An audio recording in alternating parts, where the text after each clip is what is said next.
내란 우두머리 방조 등의 혐의로 기소된 한덕수 전 국무총리에게 1심에서 징역 23년이 선고됐습니다.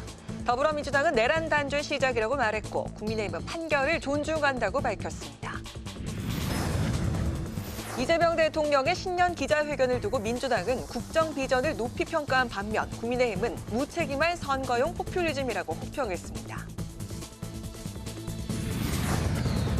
국회 기후에너지 환경노동위원회는 입법 공청회를 열고 프리랜서 등 사각지대 노동자 보호를 위한 일하는 사람 기본법 제정 논의에 나섰습니다. 정치현장 바깥의 시각으로 정치권 핵심 이슈를 풀어보는 정치 외전. 일주일째 지속되고 있는 장동혁 대표의 단식과 여야가 잠정 합의한 이해운 후보자 인사청문회 향방을 전망해봅니다.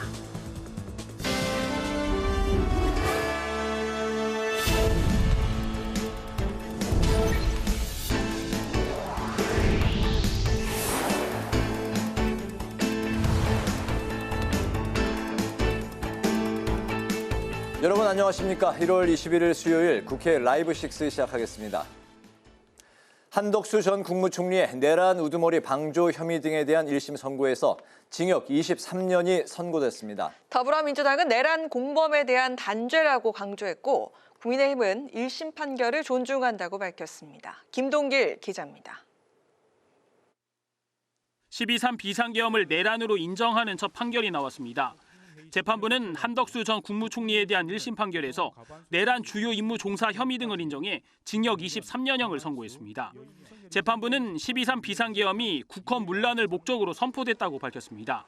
한 전 총리에 대해선 국무회의 심의라는 외관 형성과 주요 기관 봉쇄, 특정 언론사 단전 단수 조치 관련 논의 행위 등이 내란 주요 임무 종사에 해당된다고 밝혔습니다. 더불어민주당은 내란 공범에 대한 단죄이자 역사 앞에 당연한 결과라고 평가했습니다. 또 한 전 총리에 대한 혐의는 징역 23년 형량조차 가볍게 느껴질 만큼 죄질이 중대하다고 밝혔습니다. 한덕수에 대한 1심 징역 23년 선고는 결코 과하지 않으며 오히려 필연적이고 최소한의 단죄입니다. 이번 판결은 윤석열 내란 본류 재판으로 이어지는 사법 정의의 분명한 기준선입니다. 국민의힘은 사법부의 판단을 존중한다면서도 2심, 3심에서의 판단을 더 지켜보겠다고 밝혔습니다. 조국혁신당은 법원이 12.3 계엄이 내란임을 명확히 했다고 강조했고 개혁신당은 모든 책임자에 대한 엄정한 법적, 정치적 책임으로 이어져야 한다고 밝혔습니다. 국회방송 김동길입니다. 이재명 대통령이 신년 기자회견을 갖고 국정운영 청사진을 밝혔습니다. 민주당은 대한민국 대도약의 길을 열겠다는 비전과 의지를 또렷이 느낄 수 있었다고 평가했지만 국민의힘은 시급한 부동산 환율 문제에 무능과 무책임만 내비친 국정 참사였다고 비판했습니다. 이승지 기자의 보도입니다. 이재명 대통령이 청와대 이전 이후 첫 신년 기자회견을 가졌습니다. 이제 대한민국의 시간입니다.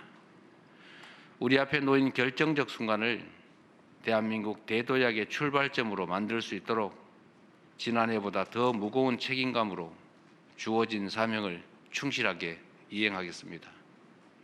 이 대통령은 고환율이 우리나라만의 독특한 현상은 아니지만 정부도 할 수 있는 유용한 정책들을 시행 중이라고 밝혔습니다. 또 반칙과 특권, 불공정을 단호히 바로잡겠다면서 검찰개혁의 의지도 재차 확인했습니다. 이해훈 기획예산처 장관 후보의 거취 문제에 대해서는 문제가 있어 보이기는 하지만 그래도 본인의 해명을 들어봐야 한다고 밝혔습니다. 여야 모두 오전에는 공식 회의도 잡지 않은 채 기자회견을 주시했고 곧바로 엇갈린 입장을 밝혔습니다. 더불어민주당은 이번 기자회견이 대한민국의 시간을 대도약 출발점으로 만들겠다는 담대한 선언이었다고 평가했습니다.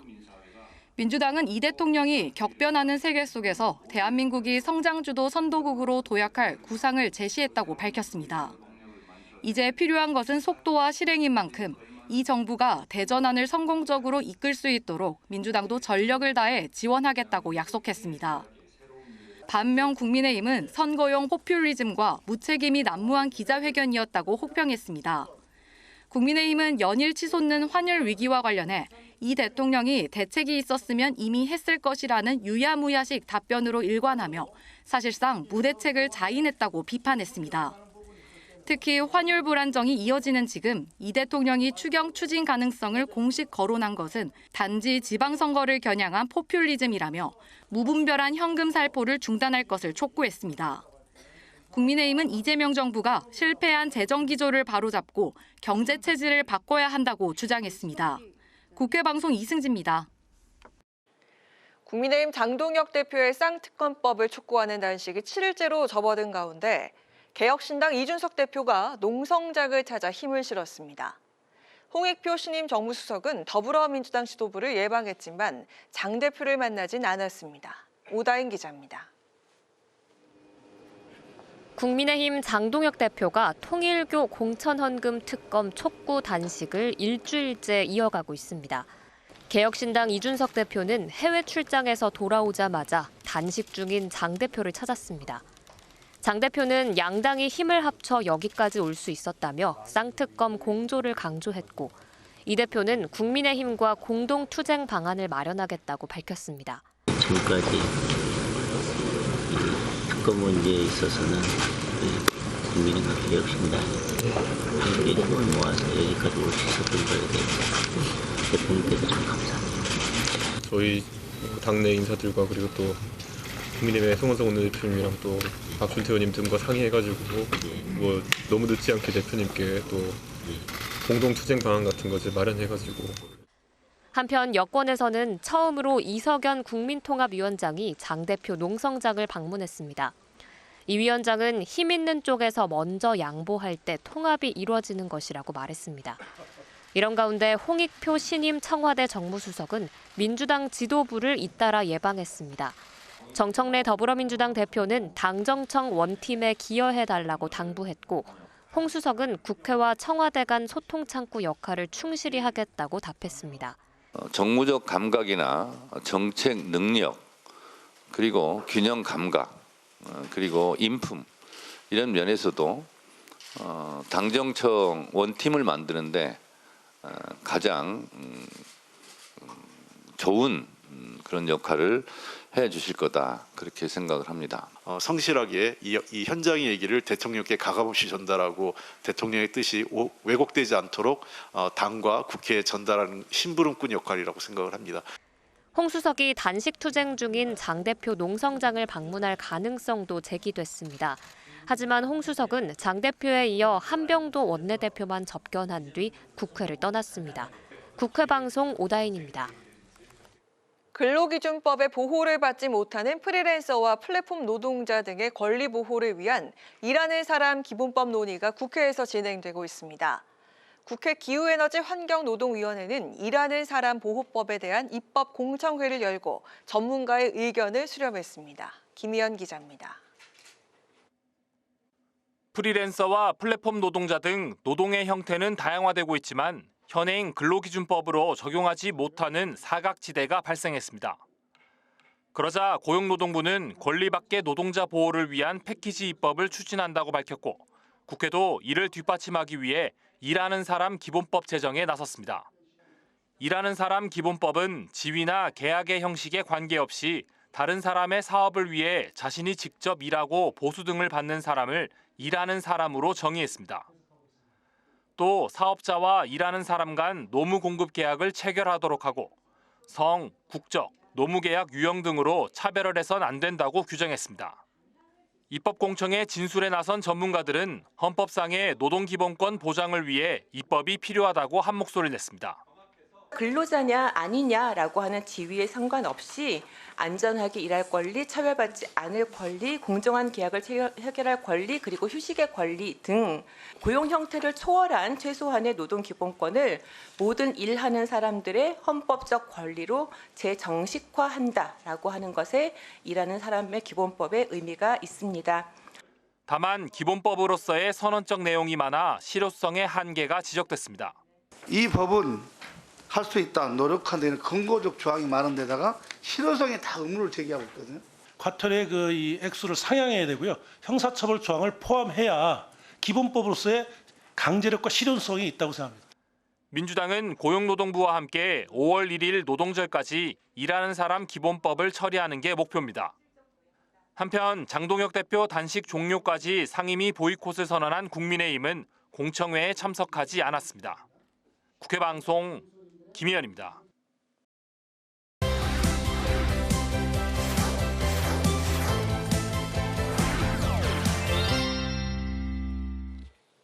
이슈픽 서한한 개건 기자와 함께 단식 7일차에 접어든 국민의힘 장동혁 대표 이야기부터 나눠보겠습니다. 서한한 기자 안녕하세요. 네, 안녕하십니까? 네, 앞선 뉴스에서 나왔던 국민의힘 장동혁 대표 건강이 급격하게 악화된 게 좀 눈에 보였습니다. 당내에서는 한동훈 전 대표가 직접 그 농성장을 방문을 해서 결자 해제에 나서야 한다 이런 목소리가 있더라고요. 하지만 그 친한계 내부에서는 오히려 그런 모습이 갈등을 부추기는 게 아니냐 이런 우려가 또 있더라고요. 네, 그렇습니다. 이 앞선 리포트에서 보셨겠지만 장동혁 대표의 안색이 이게 눈에 띄게 수척해지고 또 대화가 어려워질 정도로 상태가 나빠지자 이 당내에서는 이 한동훈 전 대표가 직접 단식장을 찾아서 이 보수 통합에 물꼬를 터야 한다라는 압박이 조금씩 올라오고 있습니다. 조배숙, 박수영 등 이 당 중진 의원들은 이 한 전 대표가 제명 결정 이후 이 SNS에서 사과만 할 게 아니라 직접 얼굴을 마주하는 이 정치적 결단을 내려야 한다라고 강조하고 있습니다. 하지만 친한계의 핵심인 김종혁 최고위원 등은 지금 손을 잡으면 위선이라면서 이에 대해서 선을 긋고 있는데요. 지금은 방문보다는 이 사법적인 판단을 기다리는 것이 더 낫다라는 이 신중론을 유지하고 있는 겁니다. 결국 이 한 전 대표의 단식장 방문 여부를 두고 양측이 진정성 있는 화해냐 혹은 보여주기식 쇼냐를 따지면서 팽팽하게 수싸움을 벌이고 있는 그런 상황인데 이 한동훈 전 대표의 고민이 길어지는 사이 이 단식 현장 자체가 보수 지지층 안에서는 강경파와 온건파 간의 이 새 대결장으로 이 변질되고 있는 흐름도 조금씩 읽히는 것 같습니다. 네, 이런 상황에서 국민의힘 송원석 원내대표가 통일교와 그 신천지 의혹을 각각 별도의 특검으로 수사하자 이런 제안을 했는데 좀 국민의힘으로서는 파격적인 제안이라고 느껴지거든요. 그렇다면 장동혁 대표가 과연 단식을 멈추고 현장에 복귀할 수 있는 결정적인 뭔가 회군 명분이 좀 될 수 있을까요? 네, 이 송원석 원내대표의 별도 특검 동시 추진 제안은요. 야당의 이 신천지 유착 공세를 차단하는 동시에 장동혁 대표의 단식을 멈출 수 있게 하는 이 고도의 정무적인 출구 전략이라는 평이 나옵니다. 송 원내대표는 민주당 제안대로 이 통일교와 신천지 수사를 하는데 이를 한데 묶어놓으면 본질이 흐려질 수 있기 때문에 각각의 특검을 통해서 실체적인 진실을 명명백백히 밝히자고 민주당에 역제안을 던진 상황입니다.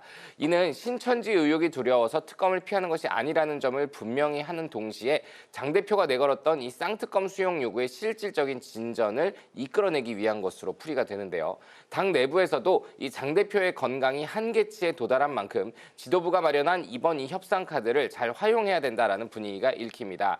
장 대표는 그동안 이 명분 없는 중단은 없다라고 하면서 버텨왔는데 민주당에서 이 제안을 받아들일 경우 단식의 성과가 있었다라면서 그만둘 수 있는 명분이 생깁니다. 아직 민주당에서 별다른 입장이 나오지 않고 있지만 민주당이 이 제안을 만일 거부할 경우에는 국민의힘에서 오히려 이 특검을 기피하는 쪽이 오히려 여당이라는 프레임으로 민주당에 대한 비판 공세가 가능합니다. 네, 그리고 더불어민주당이 행정안전부와 긴급 보고회를 열었습니다. 자, 여기 기존에 논의되던 광주, 전남, 대전, 충남뿐 아니라 대구, 경북과 부울경까지 포함한 광역 행정통합 추진안을 논의했다고요? 네, 그렇습니다. 어제 열린 이 행정통합보고회에서 더불어민주당 행안위 소속 의원들은 행안부로부터 이 관련된 보고를 받는 자리를 가졌는데 광주, 전남, 또 대전, 충남뿐만 아니라 그동안 논의가 정체됐었던 대구, 경북과 부산, 울산, 경남, 권역까지 이 행정통합의 범위로 전격 확대하기로 그렇게 뜻을 모았습니다. 대구시와 경상북도는 어제 이 통합특별지방자치단체 출범을 위한 업무 협약도 체결을 하는 등 이 오는 6월 지방선거에서 통합단체장을 선출하기 위해서 각각의 지역들이 모두 속도를 내고 있는 그런 상황입니다. 부울경 역시 정부에서 연간 5조 원, 4년간 최대 20조 원의 규모의 이 재정 지원 약속에 자극을 받아서 민주당, 시도당을 중심으로 부울경 통합지방정부 수립 제안이 재점화되는 그런 모습입니다. 행정안전부는 외교와 국방을 제외한 모든 중앙 권한을 지방에 이양하는 이른바 분권형 자치정부 모델을 설계 중인데 2월 중에 국회에서 이 관련된 특별법을 처리한다는 그런 방침입니다. 이처럼 이 통합 논의가 전방위로 확산되는 것은요. 지자체들이 단일 경제권을 형성하지 않고서는 이 수도권 일극 체제와 지방 소멸 위기를 극복하기 어렵다는 절박함이 공유됐기 때문이란 풀이가 나옵니다. 결국 이번 행정통합 단순히 구역 개편을 넘어서 이 대한민국의 행정지도를 5대 메가시티 체제로 전환하는 그런 전환점이 될 전망인데, 오늘 이재명 대통령도 기자회견에서 이 행정통합을 거론하면서 지역 성장의 밑거름이 될 것이라면서 강조하며 또 지원할 뜻을 시사하기도 했습니다. 네, 이런 그 지역 행정 통합의 경우는 세금 문제나 아니면 뭐 교통 문제, 그리고 또 그 지역 발전에 있어서 유권자들이 일상에서 느낄 수 있는 체감 효과가 매우 크다는 점에서 이번 지방선거에서 핵심 승부처가 될 것이란 그런 해석들이 보이고 있는데, 그 국민의힘 측에서도 신중론을 펼치고 있다가 이번엔 좀 적극적으로 가세하는 모습을 보이고 있거든요. 네, 말씀하신 것처럼 이 행정통합이 성사될 경우에는요, 이 대중교통 환승 체계가 일원화되거나 혹은 학군이 더 넓어지면서 광역화돼서 주민들의 삶의 질과 직결된 변화가 즉각 체감될 수 있다는 장점이 있습니다. 또 물 문제나 공항 유치 같은 인근 지역 간에 발생할 수 있는 갈등 이슈도 한 지역관으로 묶어서 처리할 수 있게 되거든요. 초기에는 이 정부 여당의 이 하향식 추진에 비판적이었던 국민의힘의 장동혁 대표 등 야권 지도부는 최근 들어서는 이 지역 발전을 위해 반대할 이유가 없다면서 말씀하신 것처럼 이 찬성 입장으로 돌아섰습니다. 이 같은 분위기를 잘 보여주고 있는데, 국민의힘 소속인 이장우 대전시장과 김태흠 충남지사 등 이 광역단체장들도 통합 논의를 이렇게 주도하고 나서자 야당 지도부는 이 충정권 통합 정책 협의 등을 열면서 적극적으로 이를 지원하는 그런 모습입니다. 특히 정부가 약속한 이 재정 인센티브가 특정 지역에만 편중되지 않도록 이 특별법 제정 과정에서 목소리를 높이며 실질적인 성과도 챙기겠다는 게 국민의힘의 현재 전략입니다. 지방선거를 불과 4개월 앞둔 시점에서 이 행정통합, 현직 단체장의 프리미엄과 결합해서 표심을 흔들 수 있는 가장 강력한 이슈로 부상하고 있는 그런 모습이거든요. 결국 어느 당이 더 구체적인 민생 혜택과 지역균형 발전 청사진을 제시하느냐에 따라 이번 지방선거 격전지의 승패가 나뉠 것이다라는 관측도 나옵니다. 네, 오늘 말씀 여기까지 들어보도록 하겠습니다. 오늘 이슈픽 서원한 기자와 함께했습니다. 고맙습니다.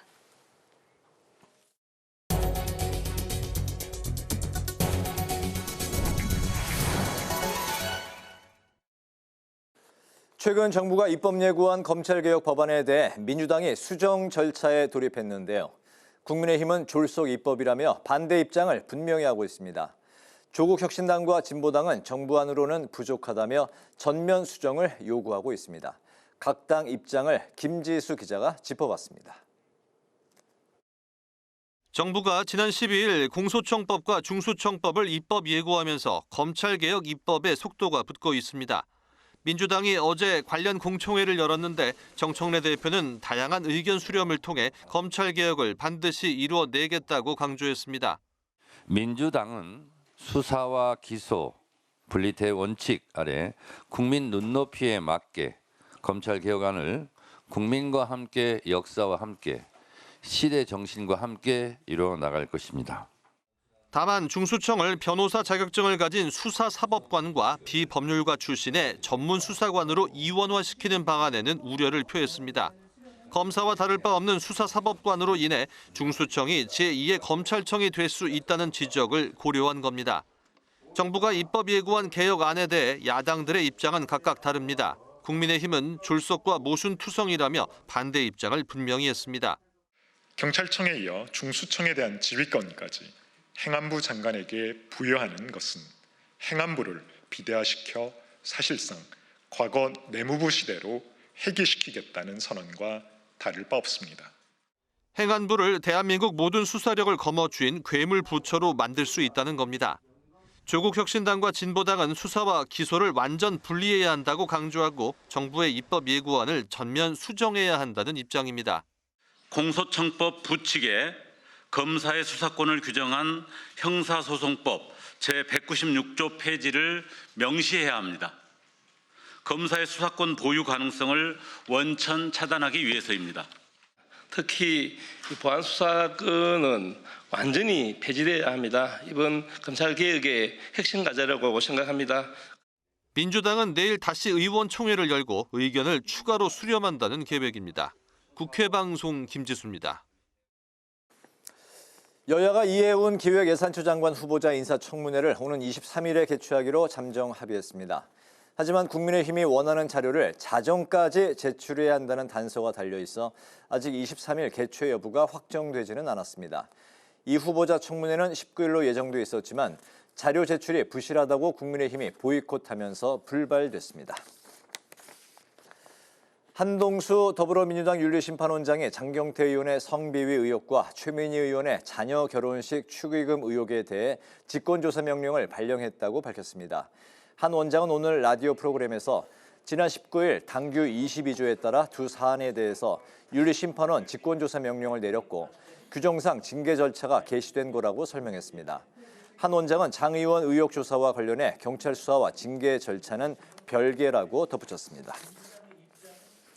싱가포르를 공식 방문 중인 우원식 국회의장이 시아 키엔팽 싱가포르 의장의 지역구를 함께 시찰하고 고령화 대응과 취약계층 보호, 지역사회 정책 등을 논의했습니다. 우 의장은 브래들 하이츠 지역의 유치원과 노인 돌봄센터, 지역 커뮤니티 클럽 등을 둘러본 뒤 싱가포르는 세대 간 통합 프로그램이 잘 구성돼 있어 우리나라도 참고할 필요가 있다고 말했습니다. 특히 지역 세대 통합을 목표로 한다는 점에서 우리나라의 주민자치와도 유사성이 있는 만큼 양국의 구체적인 성과를 공유할 필요가 있다고 강조했습니다. 시아 의장도 싱가포르의 다양한 경험과 사례를 공유할 준비가 돼 있다고 화답했습니다.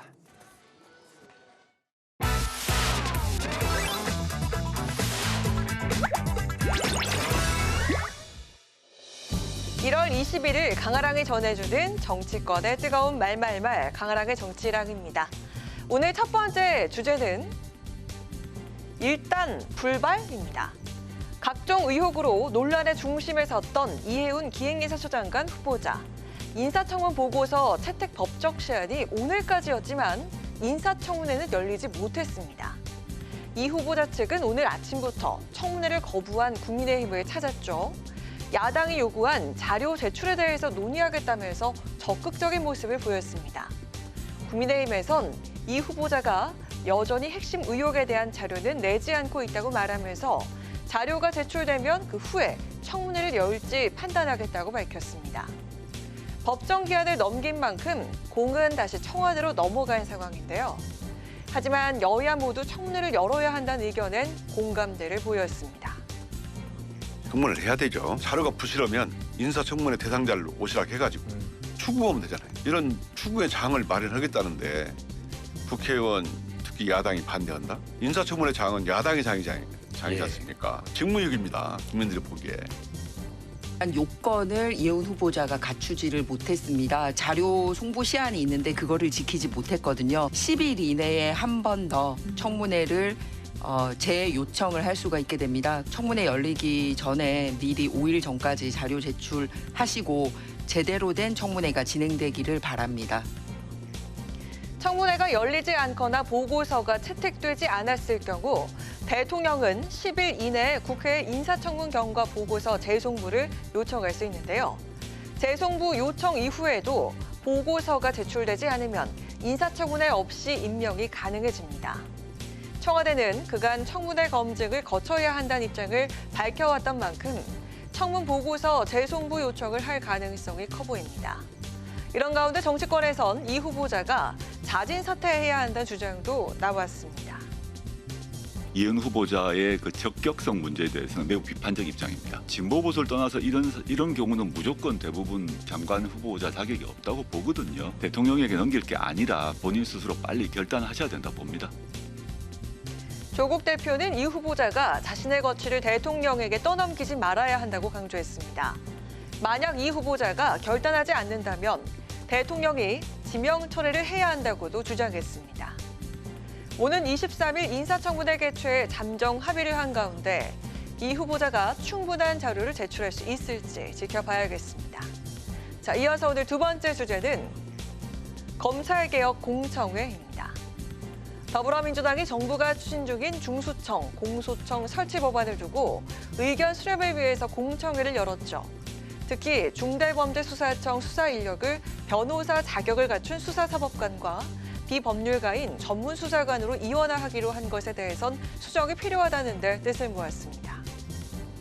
의견을 수렴했는데 대원칙에는 변함이 없습니다. 이재명 정부에서는 수사 기소는 반드시 분리한다. 다만 이제 중수청의 이원화 구조를 그냥 가져갈 거냐. 수사사법관의 명칭은 부적절하다는 의견들이 많았습니다. 하지만 검사에게 보안 수사권을 줄 것이냐는 문제를 두고는 여전히 당내에서 이견을 보이고 있습니다. 그간 수사와 기소의 완전한 분리를 주장해왔던 정청래 대표도 한 발 물러선 채 대안과 절충을 강조하고 나섰습니다. 이 대통령은 시간이 걸리더라도 국민에게 실질적인 도움이 되는 방향으로 법안을 마련할 것이라고 밝혔습니다. 민주당도 충분한 의견 수렴을 거쳐서 수정 방향을 잡겠다며 뜻을 모았습니다.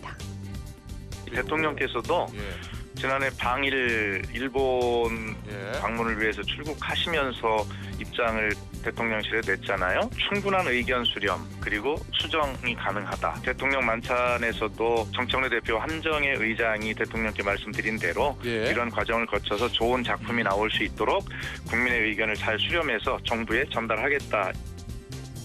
민주당은 내일 정책의원총회를 열고 여론 수렴에 나서겠다는 계획입니다. 오는 26일이 정부의 입법 예고 시한이지만 일정에 얽매이지 않고 충분한 논의를 통해 완성도를 높이겠다는 전략입니다. 정부 안에 민주당의 수정안이 더해져 완성도가 높은 검찰 개혁안이 마련될 수 있을지 주목되고 있습니다. 지금까지 강아랑의 정치 1항입니다.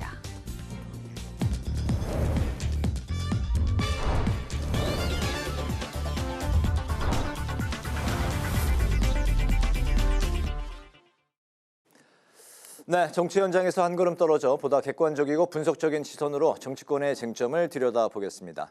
정치 외전, 오늘 첫 번째 이슈는 장동혁 대표의 단식 투쟁 이야기인데요. 장동혁 대표가 여러 가지 이제 지금 시일이 좀 여러 날이 지나면서 좀 신체적으로 좀 힘들어하는 상황이고 오늘 산소 발생기를 착용을 했습니다. 국민의힘은 신천지 별도 특검을 역제안을 했는데 민주당이 수용 의사가 이제 없어 보입니다. 이런 가운데 이준석 대표도 단식 현장을 찾아서 공동 대응 방안을 앞으로 이제 더 강한 투쟁을 위해서 진행을 해보겠다고 여러 가지 모색을 해보겠다는 또 이야기를 했습니다.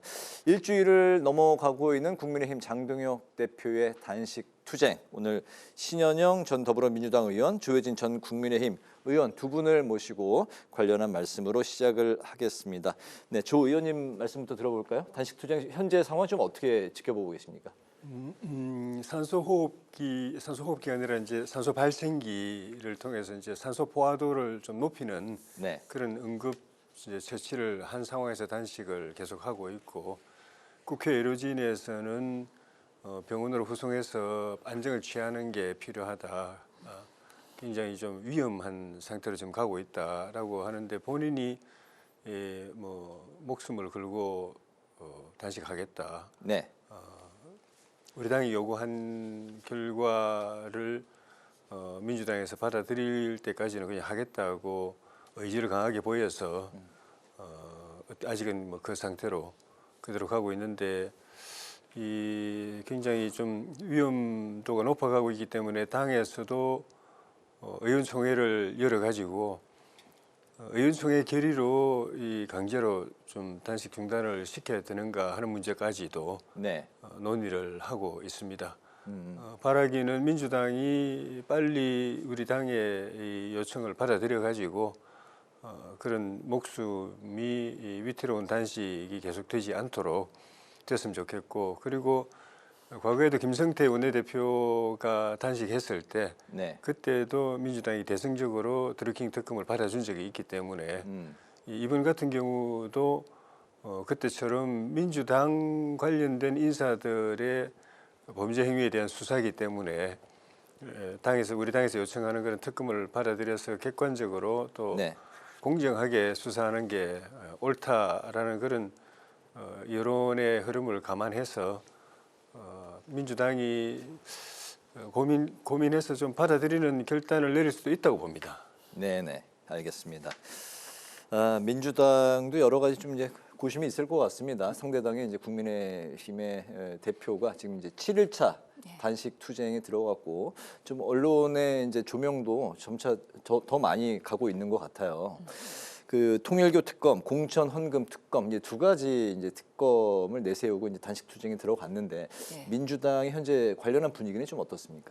실제로 협상을 하고 있는데 뭐 협의가 잘 안 되고 있는 것 같습니다. 그렇기 때문에 뭐 신천지랑 통일교도 따로 하자라는 국민의힘 의견이 있고, 실제로 공천헌금도 경찰 조사가 지금 속도는 조금 느렸지만 지금으로서는 속도를 내고 있는 상황이기 때문에 특검의 수용 가능성 이런 부분에 있어서는 아직까지는 타결 가능성은 요원해 보인다. 그러면서 장동혁 대표가 하루하루 현격하게 컨디션이 안 좋아지는 거는 눈으로 보이긴 합니다. 7일째이기 때문에 지금 산소 발생기 하고 있긴 한데 실제로는 이제 포화도가 떨어진다 그러는데 얼마나 떨어지는지 객관적인 지표가 나오지는 않아서 얼마나 이게 위중으로 가고 있는지는 잘 모르겠지만 결국에는 이게 콧줄로 산소하는 거 그러다가 포화도가 더 심해지면 이제 마스크로 바꿔야 되거든요. 그런 상황까지 가면서 계속 단식으로 버틸 거냐 아니면은 그래도 빠르게 후송을 하고 대안을 마련할 것이냐, 이게 국민의힘 내에서도 아마 많은 걱정과 고민이 있을 거라고 생각을 합니다. 근데 우리 정치가 결국에는 말로써 협상을 하고 타협을 하고 이러면서 주거니 받거니 하는 그런 과정에서의 뭔가 결과물을 도출하는 그런 민주주의적인 절차를 거쳐야 되는데 지금 이렇게 건강을 볼모로 하는 것이 어떻게 보면 좀 생떼쓰기 아니냐, 그리고 명분이 얼마나 있느냐 이런 부분에 있어서도 민주당이 수용하기는 좀 어렵지 않냐. 왜냐하면 장동혁 당대표의 지금 이런 단식이 어떻게 보면은 대여 투쟁보다는 내부적으로 한동훈 전 대표의 그런 제명 이런 부분에 있어서 리더십의 위기 이런 것들을 보수의 직결로서 한번 거듭나게 하려는 거 아니냐. 그런 부분에 있어서는 분명히 계속 찾아오는 여러 가지의 지지자들 그리고 내부에서의 인사들 이준석 당대표까지 찾아왔으니 그런 면에서 본인의 장동혁 리더십의 입지는 공고해지겠지만 명분이 지금으로서는 명확하지 않다라고 받아들여지기 때문에 과연 이렇게 단식을 하루하루 하면서 얻을 것이 있으냐, 실패한 단식으로 끝날 수도 있겠다라는 생각도 드는 바가 있습니다. 네, 의사 출신이시니까 저렇게 이제 7일째 단식 접어든 이 상황에서 신체적으로는 현재 좀 어떤 상황일까요? 지금 장동혁 대표가 50대 중후반인데. 예, 아마 지병이 있는지 없는지는 정확하게 모르겠어요. 근데 만약에 고혈압, 당뇨, 고지혈증 이런 거 있다 그러면 계속해서 혈당 조절이 안 되거나 혈압 조절 안 될 수도 있기 때문에 그런 부분에 있어서는 더 취약할 수가 있는데 아무래도 장동혁 대표는 이전에 단식을 해본 과거력이 있지 않은 판사 출신의 국회의원이잖아요. 아마 처음 단식이기 때문에 이 상황이 더 힘들고 고역스러운 거는 맞을 것이다. 그리고 지금 물과 소금 가지고선 단식하는 걸로 알려져 있거든요. 그러다 보면은 우리 몸에서의 칼로리 섭취가 전혀 안 되는 거예요. 근데 계속해서 소비는 되고 있죠. 그러다 보면은 근육이 소실되고 그리고 장기 기능이 떨어지고 그리고 결국에는 뭐 지방이 분해되면서 계속해서 하루하루가 연약해질 수밖에 없기 때문에 어느 날은 일어나서 그래도 응대를 했다면 지금은 앉아서 응대를 하죠. 어느 순간에 들어놓을 거고요. 눈도 뜨기 힘든 날이 오고 말도 하기 힘든 날이 분명히 올 겁니다. 그러면서 하루하루 이렇게 지내는 것이 얼마나 정치적으로 승산이 있을 것인가. 다시 말씀드리지만 내부 직결은 되겠지만 대외적인 명분에 있어서는 약한 단식이기 때문에 그것이 성공할 것이냐는 아직까지는 미지수다라고 말씀드리고 싶습니다. 네, 현재까지는 의료진의 도움을 받는 건 이제 거부하고 있는 이제 그런 상황입니다. 이제 뭐 보수 결집 그 이상의 확장은 이제 좀 이제 부정적으로 이제 보셨는데 조혜진 의원님. 그 유승민 전 의원 그리고 소장파 의원들도 단식 현장을 이제 찾아가고 있고 그런 상황에서 이제 아직 한동훈 전 대표 그리고 이제 그 전까지 오늘 이 시간에 파트너였던 홍익표 신임 정무수석도 혹시나 이제 국회를 이제 찾아오면서 단식 현장도 가지 않겠냐 뭐 그런 뭐 전망도 나왔었는데 찾지를 이제 현재까지는 않았습니다. 보수 결집은 현재 좀 이루어지고 있는 건지 그 이상까지는 좀 어떻게 보십니까? 보수 결집의 분위기는 지금 형성이 되고 있죠.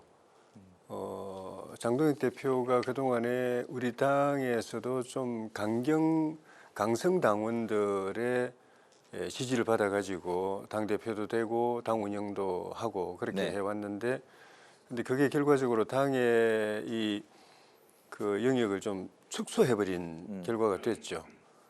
당원들이나 지지자들 보수층 중에서도 좀 그 온건하고 또는 중도적이고 합리적인 분들은 상당히 많이 지금 그 당에 대한 지지를 유보해가지고 여론조사를 해보면은 그 부동층처럼 돼 있는 그게 한 크게 봐서 한 20% 정도는 되는 것 같아요. 그 기존의 당 지지도하고 비교해 보면은 그런 상태에서 지방선거를 치르면은 뭐 승산이 없고 지방선거에 지면은 지도부는 이제 책임을 져야 되는 상황인데 지금 어제 오늘 사이에 지금 말씀드린 그런 좀 중도적이고 온건하고 합리적인 이 당원이나 지지층들을 대변하는 분들, 그 유승민 전 대표나 또 오세훈 시장이나 또 그 흔히 말하는 한동훈계라고 하는 의원들도 이제 찾아가고 하면서 그런 그 분들까지 같이 그런 지지층까지 같이 이제 모여지는 분위기가 됐죠. 여기에 저는 한동훈 대표도 좀 찾아가야 된다고 보는데 뭐 가서 뭐 그 어떤 그 반응을 그 맞닥뜨리든 간에 본인을 위해서나 우리 당을 위해서는 그렇게 해야 된다고 보고 만약 그렇게 되고 그 다음에 단식이 끝나고 나서 그런 기조를 쭉 이어가면은 그 다음에는 오늘 이제 이준석 대표 찾아온 이준석 대표라든지 그런 이제 당 밖에 있는 분들하고도 또 서로 연대할 수 있고 그래 되면 지방선거도 해볼 만하죠.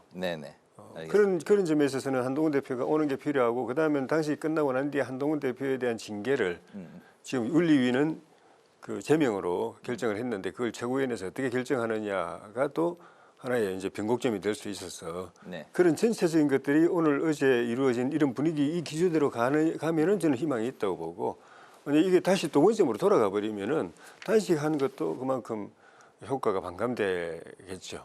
예, 알겠습니다. 제가 이제 질문을 두 개로 나누어서 첫 번째 장동혁 대표 단식 투쟁 그 이슈를 좀 길게 했는데요. 나머지 이슈는 이제 좀 짧게 스피디를 좀 올려보도록 하겠습니다. 이해운 기획예산처 장관 후보자 인사청문회가 19일로 예정이 돼 있었는데 불발이 됐었습니다. 23일에 다시 열기로 여야가 잠정 합의를 했는데 국민의힘이 자료 제출을 충분히 해야 된다 이런 이제 단서를 단 상황입니다. 과연 인사청문회가 개최가 될지 그리고 이제 현재 그 여야 간의 공방 좀 어떻게 보고 계십니까? 예, 실제로 청문회가 열리지 않아서 검증할 기회나 아니면 의혹을 해명할 기회를 얻지 못한 것도 참 안타깝고 어떻게 사상 초유의 상황이다라고 말씀드릴 수 있고요. 오늘 이재명 대통령의 그런 기자회견에서도 보면은 적어도 이야기는 들어봐야 되지 않느냐. 그리고 아직까지는 어떻게 임명할지 안 할지에 대한 결정을 하지 않은 상태이다. 그렇기 때문에 지금 이해운 장관 후보자의 해명이 매우 중요한 상황이다라는 것이고요. 근데 지금 91개의 문서 중에서 대부분은 그래도 제출을 하겠다라고 박수현 야당 간사와 이야기가 된 것 같긴 한데 그 중에서도 제출하기 어려운 것 결국에는 반포의 원펜타스에 있는 장남이 실거주를 했느냐 이런 부분에 있어서 증빙, 그러니까 자녀에 관련된 증빙, 해외 유학 때 송금은 누가 했느냐, 어떻게 했느냐 이런 부분에 있어서는 제출 거부하고 있는 상황이기 때문에 아마 이런 부분에 있어서 자료 제출 거부를 국민의힘이 어디까지 받아들이고 청문회를 개최할 것이냐 이거는 결국에는 국민의힘의 손에 달려 있는 것이죠. 그런 면에서 사실은 수많은 의혹 어떻게 보면은 장관으로 임명하기에 매우 부적절한 사안들이 많이 터졌기 때문에 지금 정부에서도 상당한 곤혹스러움과 부담이 있는 상황인데 적어도 보수의 인사를 통합의 목적으로 데리고 왔을 때는 본인이 그만큼 데미지를 입었다면 해소할 수 있는 기회도 충분히 주면서 지금 정치적인 행보에 대한 그런 배려를 해야 되는 거 아니냐에 대한 딜레마에 빠져 있는 상황이고 결국에는 안 열게 되면 국민의힘이 그 책임을 떠안아야 되는 거고요. 열게 됐을 때 그리고 낙마를 하든 임명을 하든 그 결과는 국민의 판단을 받는 것이기 때문에 국민 주권 정부인 이재명 정부는 그런 면에서는 이런 통합에 노력을 했다라는 것만으로도 국민들께서는 그 취지를 이해해 주실 거다라고 저는 생각을 합니다. 네, 23일에 어떻게 청문회가 열릴 것 같습니까? 일단 잠정적이지만은 날짜까지 정한 거는 가능성을 높게 이렇게 보게 만들죠. 최종적으로는 그 후보자 측에서 제출하는 자료의 그 내용을 가지고 결정할 건데 우리 당이 기대하는 것에 100% 부합하지는 않더라도 만족스럽지는 않더라도 최소한의 청문회를 통한 검증이 가능한 정도의 자료면은 당도 조금 더 전향적으로 결정하지 않겠는가 그런 생각이 들고 만약에 여전히 뭐 맹탕 자료만 나와가지고 그냥 뭐 그 청문회 자체도 검증이 전혀 불가능한 그런 청문회가 될 것 같으면은 뭐 최악의 경우 못할 수도 있겠죠. 만약 그런 상황이 되면 대통령이 결국은 이제 결정을 해야 되는데 오늘 대통령 말씀도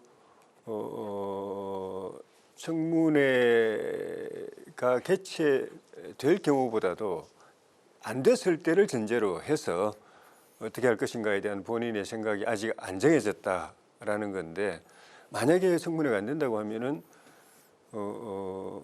대통령실 청와대에서는 후보를 설득해가지고 자진 사퇴를 유도를 하겠죠. 네네. 그리고 이제 그 상황을 반응을 봐서 그냥 뭐 임명을 강행하든지 아니면은 지명 철회를 하든지 그렇게 하지 않을까 싶습니다. 알겠습니다.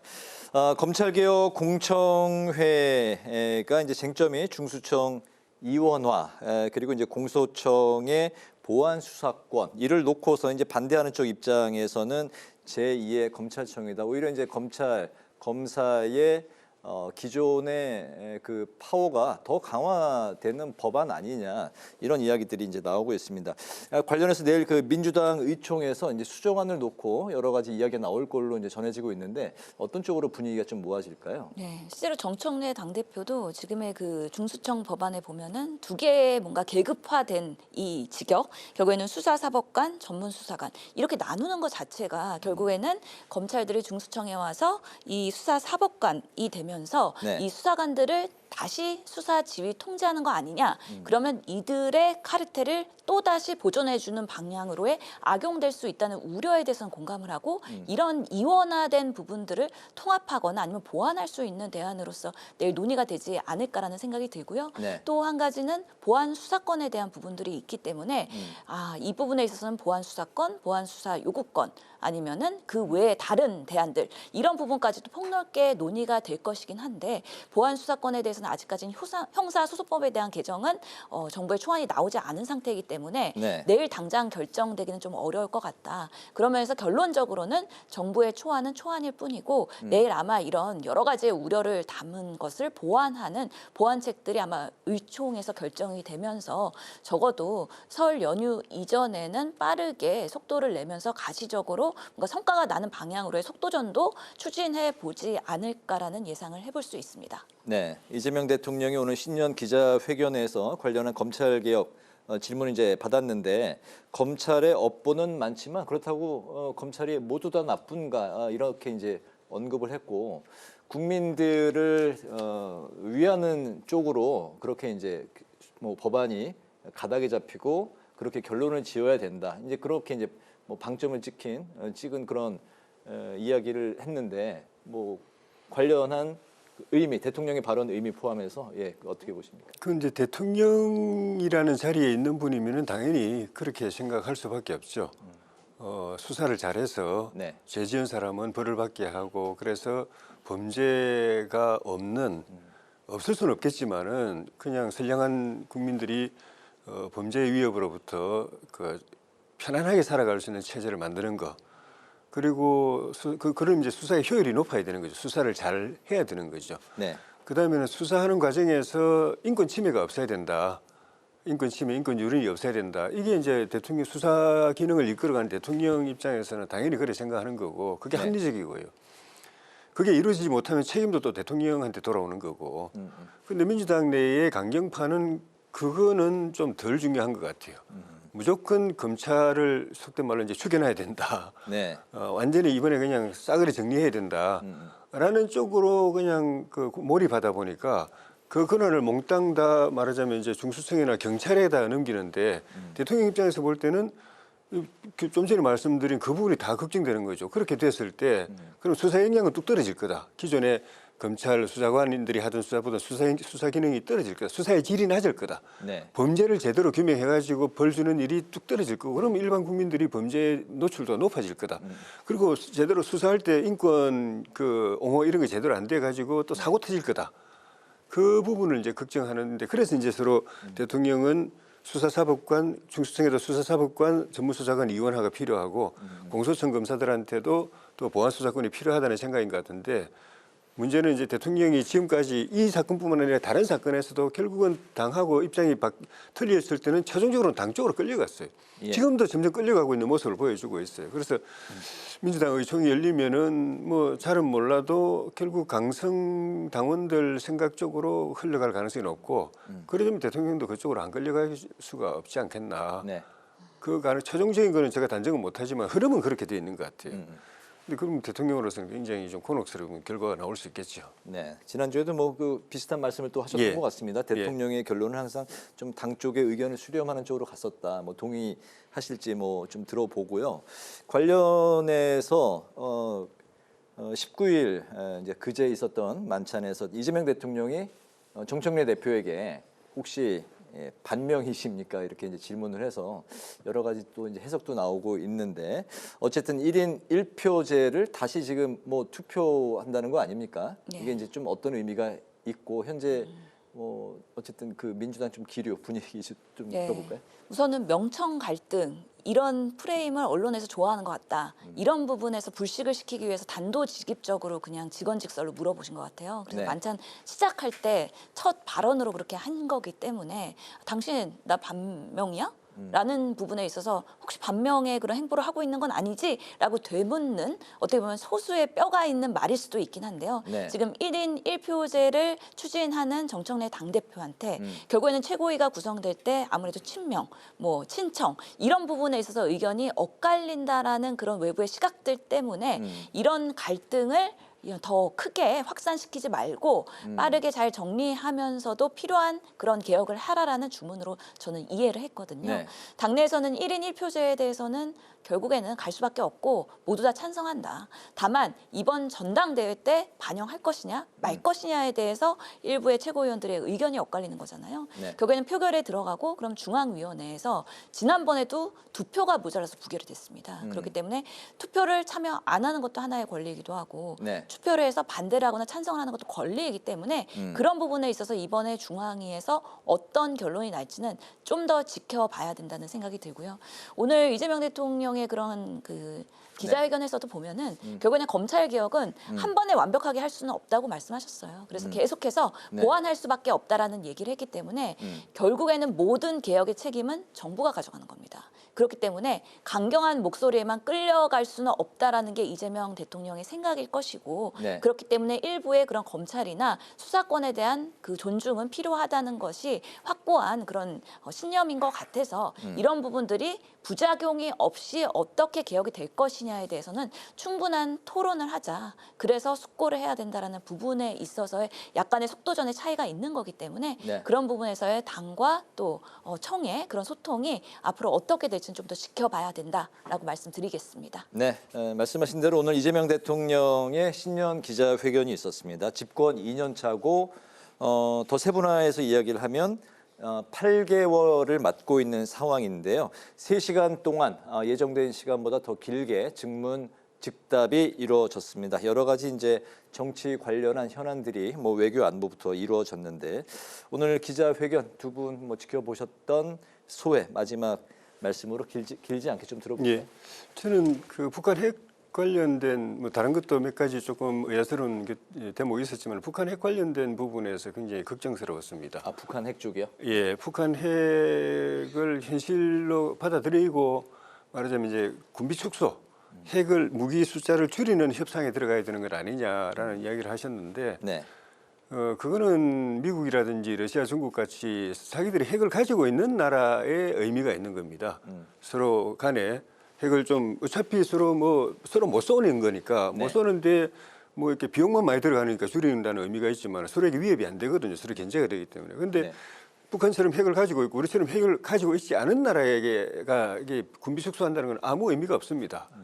그거는 북한 핵이 50개, 100개 갖고 있는 거나 좀 축소해가지고 20을 좀 줄여가지고 폐기해가지고 한 20, 30개 가지고 있는 거나 그 차이가 뭐 있습니까? 핵은 가지고 있는 것 자체로서 위협이 되는 것인데 그런 측면에서 그 이재명 대통령 생각처럼 북한의 핵의 존재를 인정하는 순간 나머지는 아무 대안도 아니고 희망도 없고 방법은 그냥 우리도 똑같이 핵을 가져서 대등하게 핵 균형을 유지하는 게 외에는 아무 방법이 없어요. 예.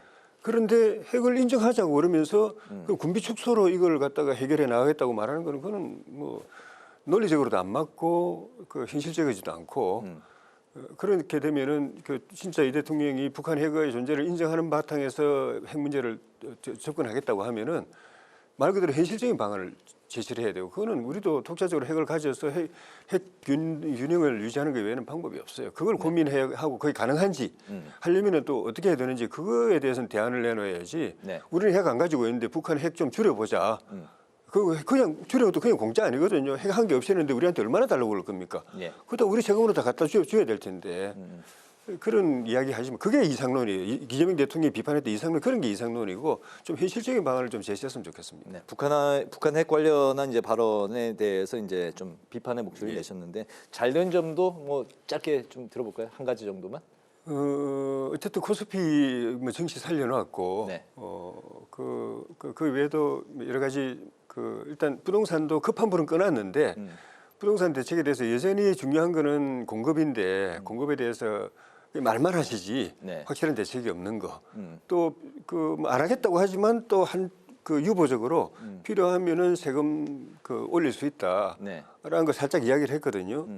그런 것들이 별로 그렇게 과거의 정권의 실패에 대해서 여전히 이 교훈을 못 찾고 답답할 그 우려를 좀 느끼게 만들었습니다. 네, 요새 이제 고환율이 이제 문제인데 한두 달 정도 지나면 1,470원 정도로 내려갈 수 있다 이렇게 이제 언급했는데 어쨌든 전체적으로 좀 좋았던 점, 아쉬웠던 점 하나씩만 좀 꼽아 주실까요? 네, 대통령께서 환율 안정될 거라고 하니까 곧바로 안정이 20원 정도 떨어지더라고요 오늘. 예. 그런 현상이었는데 아무튼 오늘 소통하는 그 대통령의 모습을 다시 한번 확인시켜주는 기자회견이었다는 말씀 드리고 싶고 결국에는 5대 성장 기조를 모두 발언해서 말씀을 하셨거든요. 근데 단순한 그냥 경제의 성장만 얘기한 게 아니라 네. 우리 모두의 성장, 대기업만 성장하는 게 아니라 다 같이 상생하는 것, 그리고 지역 균형을 가지고 성장하는 것, 그리고 안전한 노동 문화와 그리고 국가 안보를 평화적으로 유지하면서 성장하는 것, 이런 방점에서의 국가의 성장을 강조하셨다는 것이 그래도 실용적인 정부이다. 그리고 앞으로의 우리나라의 그런 경제 성장과 함께 발전에 희망을 주는 그런 기자회견이 아니었나라는 면에서의 칭찬을 드리고 싶습니다. 네, 아쉬웠던 점은 뺄까요? 아쉬웠던 점 너무 길게 하셔갖고요. 모든 언론사들이 생각보다 라이브를 많이 해서 다들 배고팠다는 그런 아쉬움이 있습니다. 예, 알겠습니다. 예. 정치회전 오늘 여기까지 듣도록 하겠습니다. 지금까지 신현영 전 더불어민주당 의원, 조혜진 전 국민의힘 의원과 함께 여러 정치 현안에 대한 논평을 들어봤습니다. 두 분 말씀 오늘 잘 들었습니다. 고맙습니다. 오늘 국회 라이브 6도 여기서 마치겠습니다. 시청해 주신 여러분 고맙습니다.